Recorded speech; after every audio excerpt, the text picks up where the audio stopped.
బోడుప్పల్ హత్య కేసులో వెలుగులోకి సంచలనమైన నిజాలు బయటపడుతున్నాయి. భార్య జ్యోతిని చంపి ముక్కలు ముక్కలుగా నరికాడు భర్త మహేందర్. తన తల, కాళ్ళు, చేతులు వేరువేరుగా విడిభాగాలుగా నరికేసి ఆ మహేందర్ వాటన్నిటిని ఒక ప్లాస్టిక్ కవర్లలో ప్యాక్ చేశాడు. ప్యాక్ చేసిన తర్వాత ఆ శరీర భాగాలన్నిటినీ కూడా ప్రతాప్ సింగారం వద్ద మూసీ నదిలో పడేశాడు. జ్యోతిని చంపిన తర్వాత బంధువులకి ఆ సమాచారాన్ని ఇచ్చాడు ఫోన్ ద్వారా. నేను చంపేశాను, అయిపోయింది ఇంకా తన పని అని చెప్పి బంధువులకు చెప్తే బంధువులు షేక్ అయిపోయారు. షేక్ అయిపోయిన తర్వాత వాళ్ళు అక్కడ ఉన్న పోలీసులకు సమాచారం అందించినట్టు తెలుస్తుంది. ఆ బంధువులు ఇచ్చిన సమాచారంతో మహేందర్ని ఆ నిందితుడిని పట్టుకున్నట్టు తెలుస్తుంది. కానీ జ్యోతి రాత్రి తనని చంపిన తర్వాత నిద్రపోయి ఆ మహేందర్ తన భార్యకు సంబంధించిన కాళ్ళు, చేతులు, తల ఈ భాగాలు మాత్రమే మూసీలో అలాగే ఇంకొన్ని ప్రాంతాల్లో పడేశాడు. మిగిలిన తన మొండానికి సంబంధించిన పార్ట్ ఏదైతుందో అది ఇంట్లో ఉండగానే దాంతో పాటే మహేందర్ ఆ రాత్రి అంతా నిద్రించినట్టు కూడా తెలుస్తుంది. జ్యోతి సగం మృతదేహంతోనే ఆ మహేందర్ ఇంట్లో నిద్రపోయాడు. అర్ధరాత్రి సమయంలో పోలీసులకి సమాచారం అందుకున్న తర్వాత పోలీసులు అక్కడ స్పాట్కి చేరుకొని మహేందర్ని అరెస్ట్ చేసినట్టు తెలుస్తుంది. హత్యకి ఏదైతే ఆ వెపన్స్ ఏదైతే యూజ్ చేశాడో, కత్తులు కానీ, ఆ రంపం కానీ, ఆ కాళ్ళు, చేతులు అలాగే తలని వీటన్నిటిని నరకడానికి ఏవైతే ఉపయోగం చేశాడో అవన్నిటిని కూడా పోలీసులు స్వాధీనం చేసుకున్నారు. ప్రస్తుతానికి మూసీలో జ్యోతికి సంబంధించిన శరీరాలకు సంబంధించిన విడిభాగాలు ఏవైతున్నాయో వాటన్నిటి కోసం పోలీసులు గాలింపు చర్యలు చేస్తున్నట్టు తెలుస్తుంది. సీన్ని కూడా మహేందర్ని కూడా లొకేషన్కి తీసుకెళ్ళి సీన్ని కూడా ఆ క్రైమ్ సీన్స్ అన్నిటినీ కూడా రీకన్స్ట్రక్ట్ చేయడం కోసం పోలీసులు ప్రస్తుతానికి ప్రయత్నం చేస్తున్నట్టు తెలుస్తుంది. దీనికి సంబంధించి మరిన్ని వివరాలు మా ప్రతినిధి శిల్ప ఉంది. ఒక్కసారి శిల్పతో మాట్లాడి తెలుసుకునే ప్రయత్నం చేద్దాం. శిల్ప, చెప్పండి, అసలు ఈ సంఘటన ఎప్పుడు చోటు చేసుకుంది అండ్ ఇంత క్రూరంగా బిహేవ్ చేయడానికి వాళ్ళిద్దరి మధ్యలో ఏంటి ప్రాబ్లం ఏంటి అసలు? మేడిపల్లి హత్య కేసులో సంచలన విషయాలు బయటికి వస్తున్నాయి. నిందితుడు మహేందర్ రెడ్డి తన భార్య మీద అనుమానంతోనే ఈ ఘాతుకానికి పాల్పడ్డారంటూ ఒకవైపు పోలీసులు నిర్ధారణకు వచ్చారు. ప్రధానంగా లవ్ మ్యారేజ్ చేసుకున్నారు. లవ్ మ్యారేజ్ చేసుకొని 1.5 year కూడా పూర్తి కాలేదు. కానీ ఇంతలోనే దీనికి ఇంతటి ఘాతుకానికి పాల్పడడం, మొదటగా హత్య చేశారు. హత్య చేసిన అనంతరం వాటిని ఏ విధంగా కప్పిపుచ్చుకోవడం కోసము మొదట అదేవిధంగా మొండాన్ని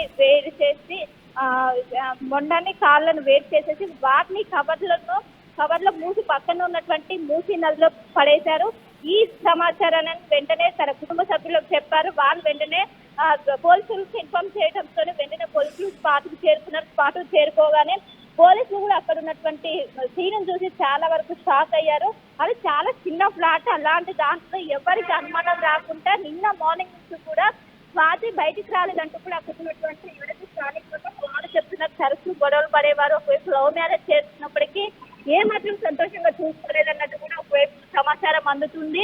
గత కొన్ని రోజుల క్రితం తన తల్లిగారింటికి వెళ్ళింది. గొడవల కారణంగా తల్లిగారింటికి వెళ్ళింది. కానీ ఈ మంచిగా చూసుకుంటారని చెప్పి ఇక్కడ తీసుకొని వచ్చి కేవలం పక్కా ప్లాన్ ప్రకారం ఇదంతా జరిగినట్టు కూడా పోలీసులు చెప్పారు. మరి కాసేపట్లో ముందున్నారా ఇక్కడ డీజీపీ కూడా ప్రెస్ మీట్ పెట్టి హత్య చేయడానికి గల కారణాలు అయితే అంత ఘాతుకానికి పాల్పడడానికి గల కారణాలు ఏంటంటే మొత్తం పూర్తి స్థాయిలో చెప్పే అవకాశం. ఎందుకంటే ఒకవైపు ప్రెగ్నెంట్ లేడీ, ఇప్పుడు దాదాపు 5 నెలల ప్రెగ్నెంట్ లేడీ అత్యంత దారుణంగా చెప్పడానికి గల కారణం. గతంలో కూడా అబార్షన్ చేసినట్టు అటు కుటుంబ సభ్యులు కూడా చెప్తున్నారు. ఇప్పటికే కుటుంబ సభ్యులు పెద్ద ఎత్తున రోధిస్తున్నారు. వాళ్ళ స్టేట్మెంట్ ని రికార్డ్ చేస్తున్నారు పోలీసులు.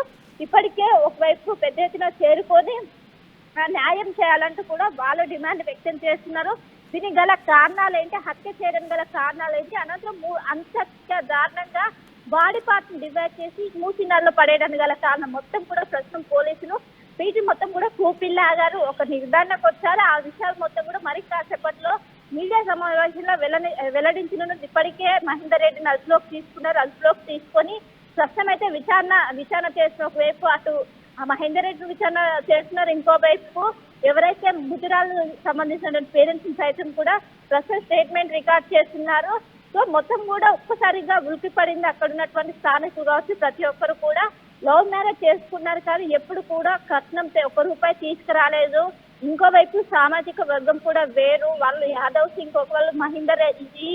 ఎప్పుడు కూడా ఈ కులాన్ని బేస్ చేసుకుని అనేక సార్లు దూషించినట్టు కూడా ఒకవైపు అక్కడ ఉన్నటువంటి కుటుంబీకులు కూడా చెప్తున్నారు. ఒకవైపు మృతురాలకు సంబంధించిన పేరెంట్స్కి ఇష్టం లేకుండా బయటకు వచ్చి వాళ్ళు లవ్ మ్యారేజ్ చేసుకున్నారు. లవ్ మ్యారేజ్ చేసుకుని ఇదంతా ఎప్పుడు కూడా ఒక్కరోజు కూడా కూతుర్ని సంతోషంగా చూసుకోలేదంటూ కూడా ఒకవైపు ఆర్టీవీతో మాట్లాడుతూ తండ్రి ఆవేదన వ్యక్తం చేశారు. ఖచ్చితంగా ఉరి శిక్ష వేయాలంటూ కూడా డిమాండ్ చేస్తున్నారు. Right Shilpa, thanks for the update. మనం చూస్తే కనుక బోడుప్పల్ హైదరాబాద్కి అవుట్స్కట్స్ ప్రశాంతంగా ఉండే ఏరియా. అక్కడ 25 రోజుల క్రితం మహేందర్ తన భార్య ఇద్దరు కలిసి ఒక ఇల్లుని రెంట్కి తీసుకున్న తర్వాత ప్రశాంతంగా జీవితం ఉంటుంది, లైఫ్ బాగుంటుంది అని ఆలోచించుకుంటున్న సమయంలో 25 రోజులు రెంట్ తీసుకున్న తర్వాతనే ఇలాంటి ఘాతుకానికి మహేందర్ పాల్పడినట్టు మనకు చాలా క్లియర్గా తెలుస్తుంది. ఆగస్టు 23న మధ్యాహ్నం తన భార్యతోని ఒక ఆర్గ్యుమెంట్, ఒక డిస్కషను, ఆ గొడవ కాస్త పెద్దగైన తర్వాత అతను మహేందర్ ఆ ఆవేశంలో కడుపుతో ఉన్న 5 నెలల కడుపుతో ఉన్న తన భార్యని అతి కిరాతకంగా అంటే కాళ్ళు, చేతులు, అలాగే తల అన్ని భాగాలని సపరేట్గా నరికి ప్లాస్టిక్ బ్యాగ్స్లో పెట్టి అక్కడే పడుకున్నాడు హ్యాపీగా రాత్రి దాకా. ఆ విజువల్స్లో కూడా చాలా క్లియర్గా మనం చూడొచ్చు. ఆ చుట్టుపక్కల వ్యక్తులు కూడా బయట కూర్చొనే ఉన్నారు. వాళ్ళందరి ముందు ఆ బ్లాక్ కలర్ కవర్స్ ఏవైతే తీసుకొచ్చాడో దాంట్లో కాళ్ళు, చేతులు, అలాగే తల ఇవన్నీ సపరేట్గా తీసుకొని మూసి అక్కడ దగ్గరలో ఒక ఆ మూసికి తీసుకెళ్ళి అక్కడ పడేశాడు. ఆ కవర్ చూడండి, ఆ కవర్ క్యారీ చేస్తున్నాడు చూడండి. అక్కడ బయట మనుషులు అందరూ ఉన్నారు. ఇదంతా జరిగినప్పుడు చుట్టుపక్కల వ్యక్తులకి కూడా కొంచెం సౌండ్స్ కూడా వినిపించాయంట. ఏంటో తేడాగా ఉంది, ఇక్కడ ఏదో తేడాగా జరిగింది అని చెప్పేసి ఆ చుట్టుపక్కల నేబర్స్, స్థానికులందరూ కూడా ఒకసారి అనుకున్నట్టు కూడా తెలుస్తుంది. కానీ పొద్దున్నే పాలవాడి పిలుపు వినిపించాల్సిన బోడుప్పల్ లాంటి ఏరియాలో ప్రస్తుతం విషాద ఛాయలు నెలకొన్నాయి. అక్కడి నుంచి బోడుప్పల్ నుంచి మూసీ నది దాకా అంతా నిశ్శబ్దం. ఒక్కసారి షాక్ అయ్యారు. ఆ ఏరియాలో ఉన్న వాళ్ళందరూ షేక్ అయిపోయారు. 25 రోజుల క్రితం నవదంపతులు ఇద్దరు కొత్తగా పెళ్ళయి 1 సంవత్సరం గడుస్తుందేమో అంతే, లవ్ మ్యారేజ్ చేసుకొని వచ్చిన వాళ్ళు ఇలాంటి సంఘటన జరుగుతుందని ఎవరు ఊహించరు. 5 నెలల గర్భం, ఆ తల్లి ఎన్ని కోరికలు ఉండుంటాయి, లైఫ్ని ఎంత బాగా చూసుకుంటాడు నా హస్బెండ్ అని చెప్పి అలాంటి వాగ్దానాలు చేసి మహేందర్ తీసుకొచ్చినట్టు కూడా తెలుస్తుంది. ప్రస్తుతానికైతే ఇలాంటి దారుణం అనేది చోటు చేసుకున్న తర్వాత బోడుప్పల్ నుంచి మూసీ దాకా ఆ చుట్టుపక్కల ఉన్న ఏరియాస్ అన్నీ ఒక్కసారి షేక్ అయిపోయినాయి. ఆ లవ్ మ్యారేజ్ ఎన్నో ఆశలు పెట్టుకొని మహేందర్ని నమ్మి పెళ్లి చేసుకొని ఒక పిల్లాడిని, ఒక పాపను, ఒక బాబును కనబోతూ ఎన్నో కలలు కానీ ఉంటుంది. ఎన్నో కలల కన్నా ఆ జ్యోతికి తెల్లారి ఆ కలల్ని నిజం చేసుకోవడానికి ఇంకొక రోజు లేకుండా చేశాడు. ప్రస్తుతానికైతే ఇలాంటి సంఘటన ఒకటి బోడుప్పల్లో జరిగింది. ఆ చుట్టుపక్కల ఏరియాలో ఉన్న వాళ్ళందరూ విషాదంలో ఉన్నట్టు తెలుస్తుంది. ఒక్కసారి అసలు జ్యోతి తల్లిదండ్రి అంటే ఈ లవ్ మ్యారేజ్ని వాళ్ళు అంగీకరించారా, వాళ్ళ అంగీకారం లేకుండానే వీళ్ళిద్దరు కలిసి ముందుకెళ్లారా ఏంటి, అసలు వాళ్ళ బాధ ఏంటో కూడా ఒక్కసారి వినే ప్రయత్నం చేద్దాం. అసలు జ్యోతి ఆ తల్లిదండ్రులు ఏం మాట్లాడుతున్నారు, ఆర్టీవీ ఎక్స్క్లూజివ్గా మనతో మాట్లాడారు. అసలు వాళ్ళ బాధ ఏంటో తెలుసుకునే ప్రయత్నం చేద్దాం ఒక్కసారి. మేడం ఫస్ట్ స్టార్టింగ్లోనే అప్పుడే ఇక్కడ వాళ్ళని తీసేపించారు. 2 మంత్ అప్పుడే తీసేపించారు వద్దని చెప్పేసి.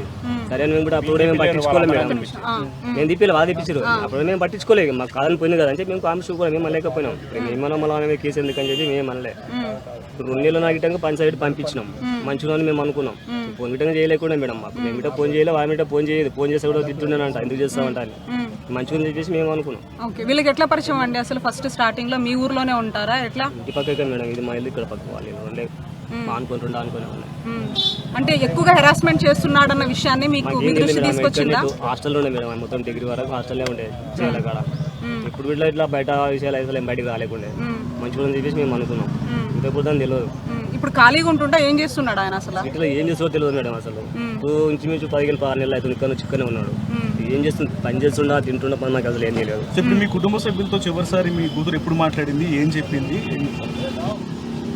1-2 days ముందు మీకు ఏమైనా ఫోన్ చేసి నైట్ మెసేజ్ పెట్టింది, తిన్నరా అని చెప్పి మంచి కూర అని చెప్పేసి ఫోన్కి మెసేజ్ పంపించింది అంతే. ఏం చెప్పలేదు మాకు. ఎంతమంది మీకు పిల్లలు? 2 పాపలు, 1 బాబు. ఈ మధ్య కాలంలో ఆమెకు ఎదురైన ఇబ్బందులకు సంబంధించి కానీ అతను ఏదైనా ఇబ్బంది పెడుతున్నాడనే విషయాలు కానీ మీ దృష్టికి ఏమైనా తీసుకొచ్చిందా? వేరే వాళ్ళతోటి ఇబ్బందులు ఏం లేవు.